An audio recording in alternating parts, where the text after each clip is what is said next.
आज का हमारा टॉपिक रहेगा फैक्टर्स। पहले हम पढ़ेंगे फैक्टर्स, फिर हम पढ़ेंगे मल्टीपल्स, और फिर हम पढ़ेंगे एचसीएफ, और फिर पढ़ेंगे एलसीएम। ठीक है, तो हमने जैसे तो बताया फैक्टर्स क्या होते हैं। फैक्टर्स को हिंदी में क्या कहते हैं? गुणनखंड। क्या कहते हैं?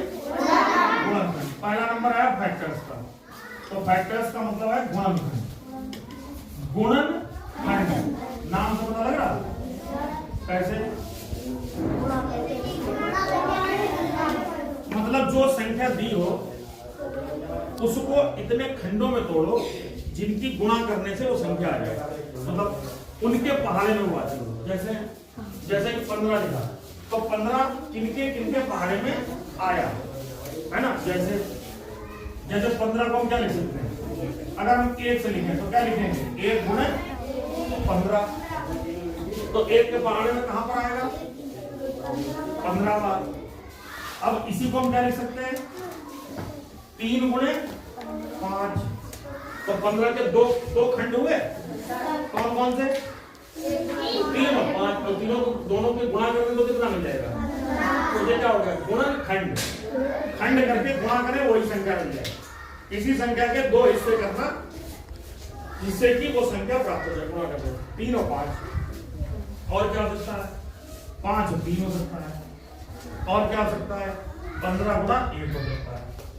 तो इसका मतलब क्या मिला? इसका मतलब मिला 1, 3, 5 और 15, इनके पहाड़े में 15 आया, तो ये क्या कहलाए? 15 के गुणनखंड। क्या कहलाए? इतनी बात समझ में आ गई?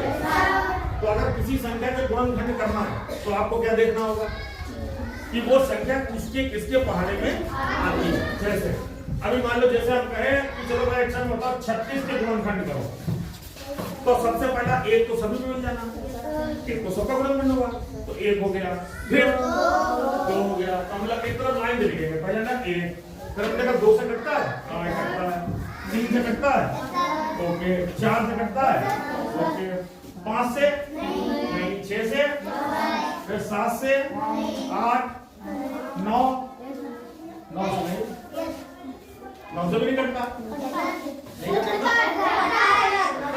9 से 12 होता है, तो 9 हो गया। फिर उसका 10, 11, 12, तो 12 के बारे में आ गया। फिर 13, 14, 15, 16, 17, 18 के बाद में 19, 20, 21, 22, 23, 24, 25, 26, 27, 28, 29, 30, 31, 32, 33, 34, 35, 36। तो आपने क्या देखा कि 36 के गुणनखंड कौन से हुए?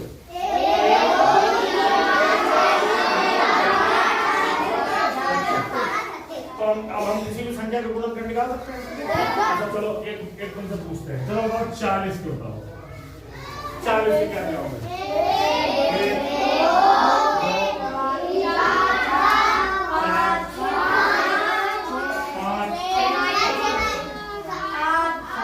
8,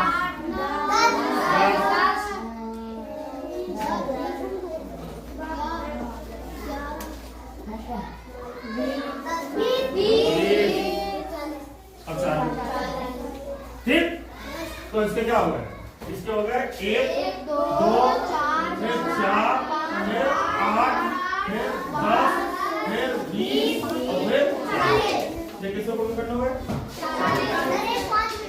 5 भी हो गए, सही कहा, 5 भी हो गए, 1, 5 भी हो गए, बिल्कुल सही, तो 5 भी होगा। अच्छा, अब ये तो होगा गुणनखंड करना, अभी समझ में आ गया? तो हम इनको करते हैं फैक्टर्स। फैक्टर समझ में आ गए? अगर आपको कोई पूछता है कि किसी संख्या के फैक्टर क्या होते हैं तो आप क्या बताओगे? जिनके पहाड़े में वो संख्या आती है वो सब उसके फैक्टर होते हैं। जैसे 20 के फैक्टर ढूंढने, तो 20 किसके पहाड़े में आता है? ढूंढ लो,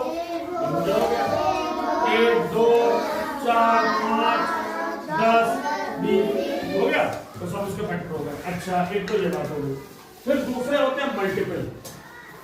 फैक्टर हो गया, फैक्टर के बाद होता है मल्टीपल। मल्टीपल क्या होता है? फैक्टर के बाद होता है मल्टीपल। मल्टीपल फैक्टर को कहते हैं गुणनखंड और मल्टीपल को कहते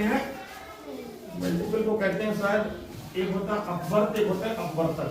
हिंदी में इतना याद नहीं। मल्टीपल तो मल्टीपल का मतलब होता है जैसे उस संख्या के पहाड़े में जो संख्याएं आती हैं वो उसके मल्टीपल होते हैं। गुणज, मल्टीपल को कहते हैं गुणज। गुणज उसके गुणा करने में जो आते हैं। जैसे 15 का है तो 15 का पहाड़ा 15, 15 दूनी 30, 15 गुना 15 चक्कू 15 बचे 15 छक्का 15 सत्ते 15 अट्टे 15 नेमा 15 धावन।